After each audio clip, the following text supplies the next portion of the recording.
I'm outgrowing my flower bed.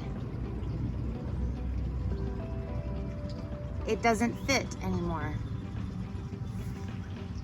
These golden privet and this midnight marble, they can no longer be contained.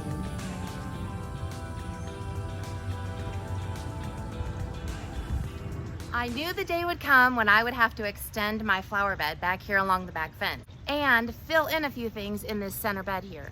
And today is that day. Come on. If you've been following my channel, then you know that in the center bed here is a beautiful crepe myrtle.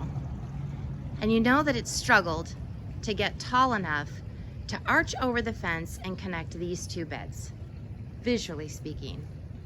And today I'm gonna add a few pretty things here, and I'm gonna extend these stones back a couple feet and then trim up underneath these privets so that I can make some space for the airflow, and so the sunshine can get underneath there and keep everything a little bit dry so I don't get fungus issues here. I want to make sure there's enough room for my hardy hibiscus to have plenty of space to grow without being suffocated by these two big golden privet. I have a lot to do before the temperatures reach the heat index of 100 degrees like they're projected here in Oklahoma today, so I'm gonna move fast.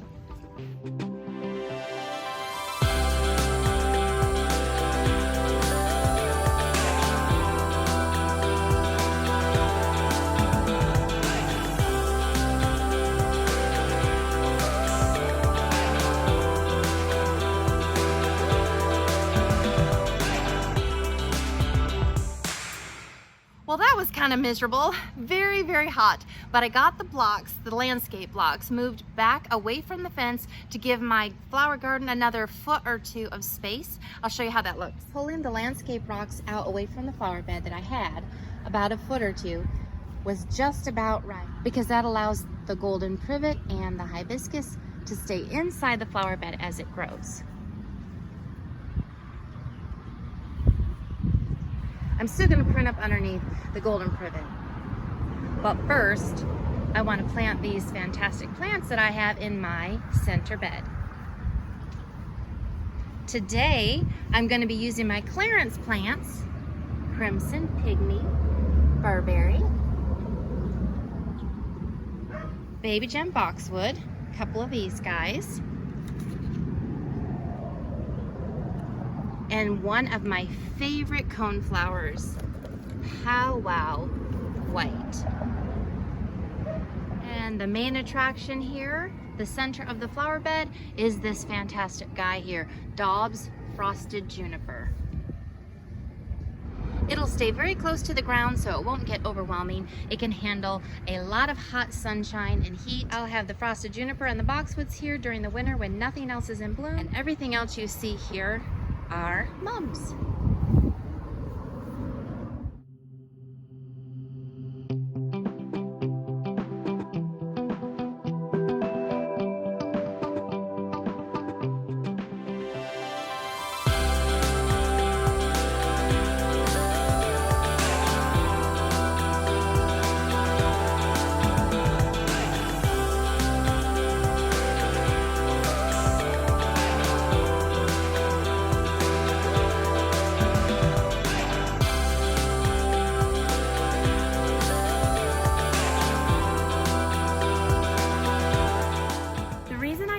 The Crimson Pygmy Barberry is because I saw this plant at the nursery in the fall. It was just vivid orange. I'll put a picture up so you can see what it looks like. It also stays very small and close to the ground, and that's what I wanted. The more sun it gets, the redder it is, the less sun and the greener it is. I chose the baby Gem Boxwood because it'll stay green all winter long.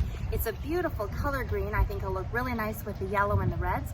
And also, it's easy to keep it small. It can grow about 4 feet tall and wide, but I can keep it even smaller if I want to. I chose the Pow Wow white coneflower because I love how the white contrasts with the dark stain on the back fence. I also didn't want a whole lot of color with the flowers because I wanted the color to come from the shrubs, the boxwood, the crimson pygmy, and the frosted juniper. So I expect that these coneflowers will complement rather than taking over the show. Yay, I got everything planted tonight before the sun went down. I'm looking forward to the crepe myrtle. It'll bloom bright red flowers, and that'll look really, really nice, and it'll help tie these two shrub areas together. Next up, I need to prune underneath the privets, making some space between the privet bush and the hibiscus plant.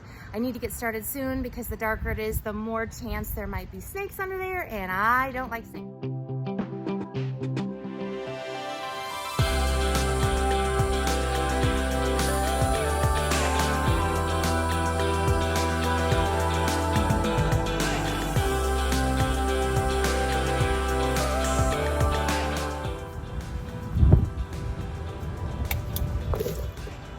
Well, I did it. I didn't do it last night because the sun went down before I could finish, and there was no way I was putting my hands underneath these shrubs in the dark. It wasn't gonna happen. So this is phase 1 of privet pruning.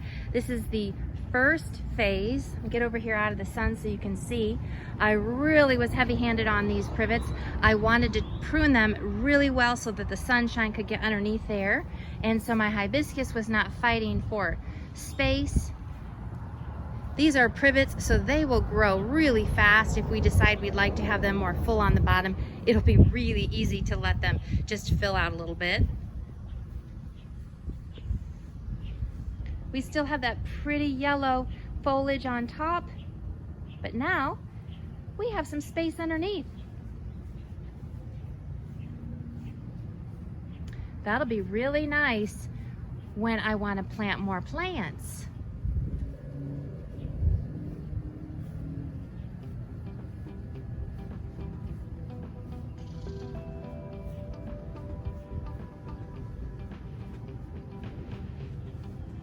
If you have any suggestions on what I can plant underneath these privet, please put it in the comments below. I'm looking forward to actually choosing something from the shade section of the nursery.